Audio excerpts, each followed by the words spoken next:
السلام علیکم سامعین، امید کرتی ہوں آپ سب ٹھیک ہوں گے، خیریت سے ہوں گے۔ تو جی یہ ہے عشق آتش کا پارٹ نمبر 44۔ تو جی شروع کرتے ہیں۔ وقت اپنی دھیمی رفتار سے آگے بڑھتا رہا، یہ دیکھے بغیر کہ پیچھے کیا کچھ رہ گیا۔ ان گزرتے سالوں میں عبداللہ گاؤں والوں کے لیے ہر دل عزیز ہو گیا تھا۔ حالانکہ گاؤں والوں کو اب بھی اس کا مجذوب کی کسی حالت میں گاؤں آنا یاد تھا، مگر اس یاد میں بھی تعظیم تھی۔ اب مولوی عبدالخالق تہجد کے لیے خود نہیں اٹھتے بلکہ عبداللہ انہیں جگاتا تھا، پھر ان کے ساتھ ہی تہجد کی نماز ادا کرتا ہے۔ اس کے بعد مولوی صاحب جائے نماز پر بیٹھے ذکر کرتے رہتے، اور جب فجر کی اذان دینے مسجد پہنچتے، عبداللہ جھاڑو لگا کر دریاں بچھا چکا ہوتا۔ نماز کے بعد تلاوت عبداللہ کا معمول تھی، وہ خوشالانی سے تلاوت کرتا، مولوی صاحب پاس بیٹھے جذب کے عالم میں سنتے جاتے۔ اس کی آواز میں بہت سوز تھا، جس کے کانوں میں بھی اس کی آواز جاتی وہ رک جاتا، پھر جب تک وہ تلاوت ختم نہ کر لیتا اپنی جگہ سے ہل نہیں پاتا۔ پھر وہ دونوں اپنی دنیاوی ذمہ داریوں کی طرف لوٹ جاتے، مگر ان میں الجھ کر نماز سے غافل نہ ہوتے۔ عصر کی نماز کے بعد عبداللہ حیدر لوہان کی دکان پر جانے کے بجائے گھر آ جاتا، کیونکہ گاؤں کے بچوں کو دینی اور دنیاوی تعلیم دینا اب مکمل طور پر اس کی ذمہ داری تھی۔ انہی بچوں کے درمیان وہ بچہ بھی بیٹھا فیض پایا کرتا، جسے اب عبداللہ اپنا بیٹا کہتا تھا۔ وہ اپنے بیٹے کی تربیت کے لیے بہت فکر مند رہا کرتا، بہت پیار اور بہت توجہ کے ساتھ ایک بہترین انسان کے ہاتھوں اس کی پرورش ہو رہی تھی۔ عشاء کی نماز کے بعد عبداللہ گاؤں والوں کی روزانہ بیٹھک میں بھی شامل ہوتا، مگر وہ اتنا کم سخن ہو گیا تھا کہ اس کی آواز اس بیٹھک میں کم ہی سنی گئی تھی۔ پانچوں وقت کی نماز میں اس کا بیٹا بہت شوق سے اس کے ساتھ جماعت میں شامل ہوتا، مگر یہ بیٹھک اسے بور کر دیتی تھی، اور وہ اکثر بیٹھک کے دوران عبداللہ کی گود میں لیٹ کر سو جاتا۔ زندگی ایک مخصوص ڈھب پر چل پڑی تھی، خوشی کا احساس تو ہمیشہ کے لیے مٹ چکا تھا، مگر زندگی میں اب سکون تھا۔ اب دیوانگی کا سودا عبداللہ کو نڈھال نہیں کرتا تھا۔ درد تو اب بھی ساتھ ساتھ تھا، پر اس درد کے ساتھ جینا آ گیا تھا، مگر کبھی کبھی یہ درد سب کو توڑنے لگتا جب وہ اچانک ہی سامنے آ جاتی، مگر اس کے بعد وہ پھر سے پرسکون ہو جاتا۔ وقت کے سیدھے راستے پر زندگی کی ہموار رفتار کو دیکھ کر عبداللہ کو یقین ہونے لگا تھا کہ اب کوئی موڑ نہیں آئے گا، لیکن جب ہمیں لگتا ہے کہ زندگی میں کوئی موڑ نہیں آئے گا تو اگلے قدم پر ہی ایک موڑ ہمارا انتظار کر رہا ہوتا ہے۔ عبداللہ معمول کے مطابق دکان پر آیا تو وہاں آج کافی ہلچل تھی۔ دو لڑکے مل کر لوہے کے بڑے سے گیٹ کو سوزوکی کی پچھلی حصے میں لاد رہے تھے۔ دکان کے اندر حیدر لوہار اس کا منتظر تھا، جس کے بازوؤں کی طاقت عمر بڑھنے کے ساتھ گھٹ گئی تھی۔ آج ہے پتر، تیرا ہی انتظار ہے، وہ عبداللہ کو دیکھ کر بولے۔ چودھری نواز نے گیٹ اٹھانے کے لیے بندے بھیجے ہیں، تو ان کے ساتھ جا اور گیٹ اپنے ہاتھوں سے لگا کر آنا۔ منور کے ہاتھوں میں ہتھوڑی نہ دینا، وہ دیوار ہی توڑ دے گا۔ عبداللہ مسکرا کر سر ہلاتا باہر آ گیا۔ گیٹ لادا جا چکا تھا، وہ سوزوکی کے پچھلے حصے میں چڑھ کر بیٹھ گیا۔ سوزوکی چل پڑی تو منور خوشامدی لہجے میں بولا، ماسٹر جی آج تو ابا ساتھ نہیں، گیٹ میں لگا لوں؟ نہیں، عبداللہ کی بات پر وہ خوبی سے بولا، یہ کیا ماسٹر جی، کام کروں گا نہیں تو سیکھوں گا کیسے؟ عبداللہ نے مسکرا کر اس کا چہرہ دیکھا، جو نوعمر لڑکے سے جوان مرد بن چکا تھا، مگر اس کا لاابالی پن اب بھی وہی تھا۔ تمہارے ابا نے کہا ہے کہ منور علی کے ہاتھ میں ہتھوڑی نہ دی جائے، اب اس میں کیا کر سکتا ہوں؟ منور علی حسرت بھرا سانس کھینچ کر دوسری طرف دیکھنے لگا۔ گیٹ چودھری نواز کی حویلی کے ساتھ خالی پلاٹ کی چار دیواری میں لگانا تھا، جس پر کافی عرصے سے تنازع چل رہا تھا۔ سوزوکی پلاٹ کی حدود کے باہر جا رکی تو چودھری نواز کی جیپ کے ساتھ گن مین بھی باہر موجود تھے، اس کا مطلب چودھری نواز پلاٹ میں موجود تھے۔ عبداللہ کے ساتھ منور نے گیٹ سوزوکی سے اتروایا، پھر دونوں سے اسے اٹھائے اس جگہ پر لے آئے جہاں گیٹ لگنا تھا، اور کچھ دیر کے بعد اپنا کام شروع کر دیا۔ میرا بیٹا شروع سے ہی شہر کے ہاسٹل میں رہا ہے، میرے کہنے پر وہ گاؤں آنے کو راضی تو ہو گیا، مگر حویلی میں رہنے کے لیے تیار نہیں۔ کہتا ہے اسے یہاں کا ماحول پسند نہیں، اپنے لیے شہری طرز کا بنگلہ بنوانا چاہتا ہے۔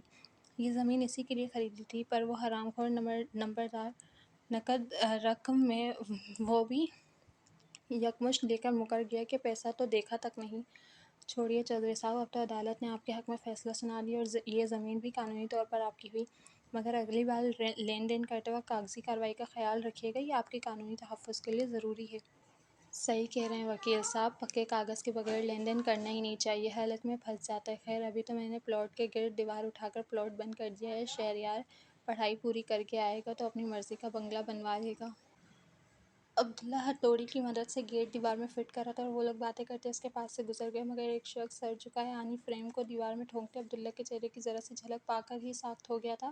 وہ حیرت سے آنکھیں پھیلائے عبداللہ کو گھور رہا تھا، اس کے چہرے پر بے یقینی کی کیفیت تھی۔ پھر اس نے سرسراتی آواز میں ایک نام پکارا، وجدان۔ عبداللہ کا ہتھوڑی والا ہاتھ اٹھا رہ گیا، اسے یہ نام جانا پہچانا سا لگا تھا۔ سوچتے ہوئے اس نے ہاتھ نیچے کیا اور سر اٹھا کر پکارنے والے کی طرف دیکھا۔ عبداللہ کا چہرہ اب اس کے سامنے تھا، بے یقینی یقین میں بدلی تو آنکھوں میں نمی آ گئی۔ بڑے جذباتی انداز میں اس نے بڑھ کر عبداللہ کا بازو تھامتے ہوئے اپنے مقابل کھڑا کیا اور اس سے لپٹ گیا۔ عبداللہ بت کی طرح اس کے حلقے میں کھڑا تھا، نہ اس نے اس شخص کو خود سے الگ کرنے کی کوشش کی، نہ اس کے گرد اپنے بازو پھیلائے۔ کہاں تمہیں نہیں ڈھونڈا اور تم یہاں چھپے بیٹھے ہو؟ وہ عبداللہ کے گلے لگا کہہ رہا تھا، پھر الگ ہو کر اس کا چہرہ دیکھنے لگا۔ پتہ ہے کتنا پریشان کیا ہے تم نے، اور تم یہاں آرام سے بیٹھے ہو؟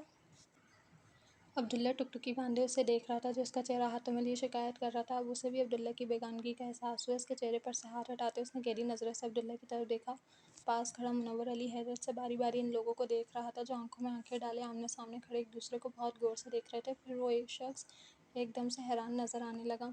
وجدان، تم نے مجھے پہچانا نہیں؟ میں آفاق ہوں، تمہارا دوست۔ منور علی کو دوست سے دوست کا اپنا تعارف کرانا عجیب لگا تھا۔ آفاق؟ عبداللہ نے اس طرح یہ نام لیا جیسے کوئی بھولی بات یاد آئی ہو، پھر اس طرح اس سے پوچھا، کیسے ہو؟ جیسے کل کے بعد آج مل رہا ہو۔ ایک قدم پیچھے لے کر اسے سر سے پیر تک دیکھتے ہوئے آفاق کی آنکھوں میں الجھن تیرنے لگی۔ پھر وہ ٹھہرے ہوئے لہجے میں بولا، اس سوال کا جواب دینے کے لیے بہت کچھ کہنا اور بہت کچھ سننا ہے، اس لیے فی الحال اس سوال کو رہنے دو، میں تمہیں پاپا سے ملاتا ہوں۔ پھر اس نے کچھ دور چودھری نواز کے ساتھ کھڑے باتیں کرتے منیر حسن کو آواز دی، پاپا۔ انہوں نے آفاق کی طرف دیکھا۔ وہ عبداللہ کی پشت پر تھے، اس لیے وہ اسے دیکھ نہ پائے، مگر ان کے پوچھنے سے پہلے ہی اس نے دھیرے سے عبداللہ کے شانوں پر ہاتھ رکھ کر اسے ان کی طرف گھما دیا۔ انہیں وجدان کو پہچاننے میں بس ایک پل لگا تھا، اور اگلے ہی پل وہ شاکڈ رہ گئے۔ وہ تیزی سے آگے آئے، وجدان کو گلے لگا لیا، مگر فوراً ہی الگ ہو کر اسے اس طرح دیکھنے لگے جس سے یقین نہ آیا کہ انہوں نے وجدان کو گلے لگایا ہے۔ آپ ماسٹر عبداللہ کو جانتے ہیں؟ چودھری نواز نے انہیں جذباتی انداز میں عبداللہ کے چہرے کو ہاتھ سے چھوتے دیکھ کر پوچھا۔ ان کی آواز میں استفسار کے بجائے حیرت تھی۔ منیر حسن بولے، نہیں، مگر میں وجدان مصطفیٰ کو جانتا ہوں، اور یہ ہے وجدان۔ انہوں نے وجدان کے شانے پر بازو پھیلاتے ہوئے چودھری نواز سے کہا، جو منور علی کی طرح اپنی حیرت کو چھپا نہ پائے تھے، آپ کو غلط فہمی ہوئی ہے، یہ ماسٹر عبداللہ ہے، مولوی عبدالخالق کا۔ یوں پر سوچ انداز میں بات ادھوری چھوڑ کر چپ ہو گئے، جیسے سوچ رہے ہوں مولوی عبدالخالق سے عبداللہ کا کیا رشتہ بتائیں۔ آفاق نے کہا، ہمیں غلط فہمی نہیں ہوئی چودھری صاحب، مگر لگتا ہے آپ طویل مدت سے کسی غلط فہمی کا شکار ہیں۔ جسے آپ ماسٹر عبداللہ کہہ رہے ہیں وہ میرا دوست وجدان مصطفیٰ ہے، ہم دونوں لاء کالج میں ساتھ پڑھتے تھے، کافی سال پہلے یہ لاپتہ ہو گیا تھا، سب نے اسے بہت تلاش کیا مگر یہ ملا ہی نہیں، یہاں تک کہ اس کی تلاش روک دی گئی۔ منیر حسن مزید بولے، میں آپ کا بہت شکر گزار ہوں چودھری صاحب، جو آپ نے خاص طور پر مجھے کراچی سے بلوا لیا، ورنہ ہمیں کیسے پتہ چلتا ہے کہ جسے 10 سال سے ڈھونڈ رہے ہیں وہ آپ کے گاؤں میں ہے۔ وہ لوگ وجدان کے بارے میں بات کر رہے تھے، مگر وجدان ایسے کھڑا تھا جیسے اس معاملے سے تعلق ہی نہ ہو، وہ تو کسی کی طرف دیکھ بھی نہیں رہا تھا، لیکن جب منیر حسن نے 10 سال کا ذکر کیا تو چونک گیا۔ 10 سال؟ اس نے آہستہ سے دہرایا، پھر افسوس بھرے لہجے میں کہا، ابھی صرف 10 سال گزرے ہیں؟ منیر حسن نے اسے دیکھ کے بولا، صرف 10 سال نہیں کہو وجدان، 10 سال کہو۔ وہ 10 سال پر زور دے کر بولے۔ آفاق باتیں کرنے کو بےتاب ہو رہا تھا، فوراً منیر حسن سے بولا، پاپا باقی باتیں وجدان کے گھر چل کر کریں گے، چلو وجدان۔ آخر میں وہ وجدان سے بولا، میں پہلے گیٹ لگا لوں پھر چلتے ہیں۔ اپنا نام سن کر وجدان نے نارمل انداز میں کہا تھا۔ اس کا نارمل ہونا ہی تو آفاق کو چونکا رہا تھا، پھر بھی اس نے شکر ادا کیا کہ کم از کم وہ اپنے نام کو تو قبول کر رہا ہے۔ اب منیر حسن بھی اس کے نپتیلے انداز کو نوٹ کر رہے تھے۔ معذرت چاہتا ہوں چودھری صاحب، مگر اب وجدان کے پاس سے اٹھنے کو دل نہیں چاہے گا۔ بہرحال آپ کا بہت شکریہ، آخر ہمیں بلایا تو آپ ہی نے تھا۔ کیوں شرمندہ کرتے ہیں وکیل صاحب، ہم نے تو آپ کو اپنے کام سے بلایا تھا، آپ کا بندہ مل گیا، اچھی بات ہے، مگر اس میں ہمارا کوئی کمال نہیں۔ وہ انکساری سے بولے، پھر کار ڈرائیور آپ کو مولوی صاحب کے گھر چھوڑ دے گا، لیکن کوشش کیجیے گا جانے سے پہلے ملاقات ہو جائے۔ ضرور، ان سے کہہ کر وہ وجدان کی طرف مڑے۔ چلو وجدان، تمہارے گھر چلتے ہیں۔ اس سے پہلے کہ وہ پھر پہلے گیٹ لگانے کی بات کرتا، منور علی جلدی سے بولے، آپ جائیں ماسٹر جی، کام ہو جائے گا۔ تم اکیلے کیسے کرو گے؟ عبداللہ بولا، میں فٹافٹ جا کر دکان سے کسی کو لے کر آتا ہوں، آپ بے فکر ہو کر مہمانوں کے ساتھ جائیں۔ اس نے چٹکی بجا کر کہا، فوراً نکل گیا۔ آگے راستہ تنگ تھا، وجدان نے جیپ گلی سے پہلے ہی رکوا لی۔ چودھری کی جیپ سے ماسٹر عبداللہ کو اترتے دیکھ کر گاؤں کے لوگ حیران رہ گئے۔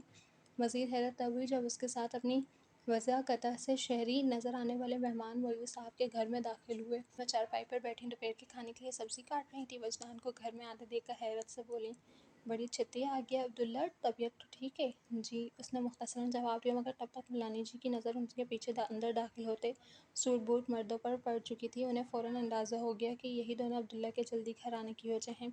عبداللہ ان کا تعارف کرائے بغیر ہینڈ پمپ پر جا کر منہ ہاتھ دھونے لگا۔ ملانی جی نے اس سے پوچھنے کا قصد کیا، مگر فوراً ہی ارادہ بدل لیا۔ اس کے ہوں ہاں میں بات کرنے کی عادت کی وجہ سے جتنی دیر میں اس کی زبان سے پوری بات نکلتی، آگے والا سوال کر کے تنگ آ جاتا، اس لیے وہ براہ راست ان دونوں سے بولی، آپ لوگ کون ہیں؟ منیر حسن نے جواب دینے کے بجائے سوال کیا، مولوی عبدالخالق سے ملاقات ہو سکتی ہے؟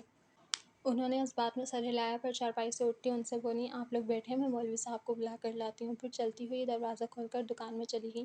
چارپائی پر بیٹھ کر آفاق نے وجدان کو دیکھا۔ تولیے سے ہاتھ خشک کرتا ہوا بظاہر پرسکون لگ رہا تھا، مگر آفاق اس کے اندر کے اضطراب کو محسوس کر رہا تھا۔ السلام علیکم۔ مولوی صاحب کے سلام کرنے کی آواز کو سن کر آفاق ان کی طرف متوجہ ہوا، پھر منیر حسن کے ساتھ فوراً ہی اس بزرگ شخص کے احترام میں کھڑا ہو گیا۔ ان دونوں سے باری باری ہاتھ ملایا۔ مولوی صاحب نے انہیں بیٹھنے کو کہا اور خود بھی ان کے ساتھ ہی بیٹھ گئے۔ آپ حضرات اپنا تعارف کروا دیجیے۔ وہ دونوں سوچ رہے تھے کہ کہاں سے بات شروع کریں کہ مولوی صاحب نے ان کی مشکل آسان کر دی۔ آفاق نے منیر حسن کی طرف دیکھا، پھر مولوی عبدالخالق کو دیکھ کر بولا، یہ میرے والد ہیں، ایڈوکیٹ منیر حسن، اور میرا نام آفاق ہے، میں وجدان کا پرانا دوست ہوں۔ پھر ان کو اچنبھے میں پڑتا دیکھ کر فوراً بولا، میرا مطلب ہے عبداللہ کا۔ وہ رکا، پھر گویا ہوا، اصل میں مولوی صاحب بات یہ ہے کہ جسے آپ عبداللہ کہتے ہیں وہ دراصل وجدان مصطفیٰ ہے۔ مولوی صاحب نے کبھی سوچا نہیں تھا کہ ایک دن کوئی عبداللہ سے شناسائی کا دعویٰ کرتا ان کے گھر چلا آئے گا۔ وہ پہلے تو حیران ہوئے، پھر خوش، اس کے بعد ان کا دل بیٹھنے لگا۔ انہوں نے 10 سال تک عبداللہ کو اپنا بنا کر اپنے ساتھ رکھا تھا، مگر ایک پل میں ہی وہ عبداللہ سے وجدان ہو کر پرایا ہو گیا تھا۔ وہ پرائے کو اپنا کیسے کہہ سکتے تھے؟ رات گہری ہو چکی تھی۔ چنگ والی کی گلیوں میں اندھیرا اور خاموشی اپنا راج پاٹ سنبھالے ہوئے تھی۔ گہری نیند نے گاؤں کے سب لوگوں کو دبوچ رکھا تھا، ہاں مگر مولوی عبدالخالق کے گھر کی چوکھٹ پر جگہ پھیرا دے رہا تھا۔ مولوی صاحب، ملانی جی، منیر حسن اور آفاق اندر کمرے میں زمین پر دری بچھائے بیٹھے تھے۔ درمیان میں لالٹیں جل رہی تھیں، جس کی زرد روشنی میں ان کے سائے دیوار پر ٹھہرتے ہوئے محسوس ہو رہے تھے۔ چاروں خاموش تھے، مگر اس خاموشی سے پہلے محفل میں قصہ گوئی چل رہی تھی۔ وجدان کی داستان سنائی گئی، پھر عبداللہ کی کہانی بیان ہوئی۔ کہانی ختم ہوئی تو الفاظ بھی ختم ہو گئے۔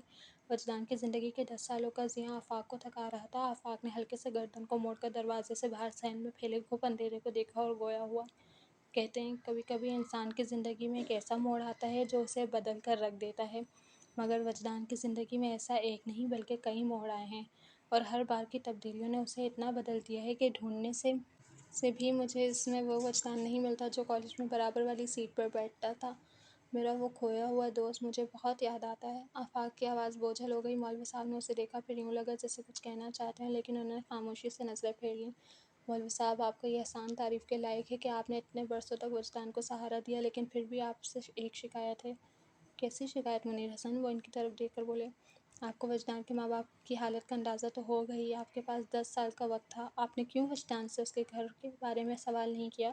اس کی ذہنی حالت تو اس قابل ہی نہیں تھی کہ گھر لوٹ جاتے، لیکن آپ تو اس کے گھر والوں سے رابطہ کر سکتے تھے۔ یہ کوتاہی تو ہوئی ہے ہم سے، وہ سرد آہ کھینچ کر بولے، لیکن اس کی بھی وجہ تھی۔ وجدان جب یہاں آیا تو اس کی ذہنی حالت آپ کے اندازے سے کئی گنا بدتر تھی۔ وہ حقیقتاً پاگل ہو چکا تھا۔ بھلا ایک پاگل شخص اپنے بارے میں کیا بتاتا؟ اکثر وہ زور زور سے چلانے لگتا اور نہ جانے کیا کیا بولتا چلا جاتا۔ میں بہت غور سے سنتا کہ شاید کچھ اخذ کر سکوں، مگر اس کی بے ربط باتوں میں ملیحہ کے سوا ماضی کی کوئی یاد نہیں ملی۔ پھر کچھ دیر ٹھہرنے کے بعد وہ پھر سے بولے، آج سے پہلے مجھے ملیحہ کا نام نہیں معلوم تھا، مگر بے خودی کے عالم میں وہ اکثر ملیحہ کا ذکر کرتا جاتا۔ دھیرے دھیرے میں اس کی باتوں سے بہت کچھ سمجھ گیا تھا، یہ بھی کہ اسے ملیحہ کے سوا کچھ یاد نہیں، یہاں تک کہ وہ خود کو بھی بھول چکا ہے۔ اسی لیے دانستہ میں نے اس سے کبھی اس بارے میں نہیں پوچھا۔ اپنے وجود کا بوجھ اٹھانے کے لیے اس کی طاقت کم پڑ گئی تھی۔ اس کے ذہن پر نیا بوجھ کیا ڈالتا؟ ڈر لگتا تھا کہ کہیں ساز کے تار کی طرح اس کے اعصاب آخری حد تک تنے ہوئے ہیں، کہیں ہاتھ لگانے سے ٹوٹ نہ جائیں۔ بھرے گلاس کو ٹھیس پہنچانا عقل مندی نہیں۔ پھر اب تو وہ خود میں سمٹ گیا ہے۔ پہلے ملیحہ کے لیے بڑے جھگڑے کرتا تھا، اب تو کئی سال ہو گئے کبھی دورے کی حالت میں بھی اس کا ذکر نہیں کیا۔ وجدان کو دورے پڑتے ہیں؟ آفاق کے کان کھڑے ہو گئے۔ مولوی صاحب نے تذبذب سے اس کی طرف دیکھا، جیسے سوچ رہے ہوں بتائیں یا نہ بتائیں، پھر کچھ سوچ کر بتانے لگے، وہ کہتا ہے اسے ملیحہ نظر آتی ہے۔ آفاق اور منیر حسن کو سانپ سونگھ گیا۔ انہوں نے بے اختیار ایک دوسرے کی طرف دیکھا۔ اس کا مطلب تمہارا شک صحیح ہے، وہ اب تک تباہ حال ہے؟ آفاق کی زبان کنگ ہو گئی اور وہ اٹھا اور باہر نکل گیا۔ اندھیرے میں سفید شلوار قمیص کی جھلک دیکھ کر آفاق پیپل کے درخت کے پاس آ گیا۔ فاصلہ کم ہوا تو چاند کی ہلکی سی روشنی میں وجدان کے چہرے کے نقوش بھی دیکھنے لگا، لیکن آفاق کو بس اس کا چہرہ ہی وجدان کے جیسا لگا، باقی تو وہ اجنبی تھا۔ اسے دیکھتے ہوئے آفاق کو شدت سے 25 سال کا وجدان یاد آنے لگا، جو بے فکرہ سا نوجوان ہوا کرتا تھا۔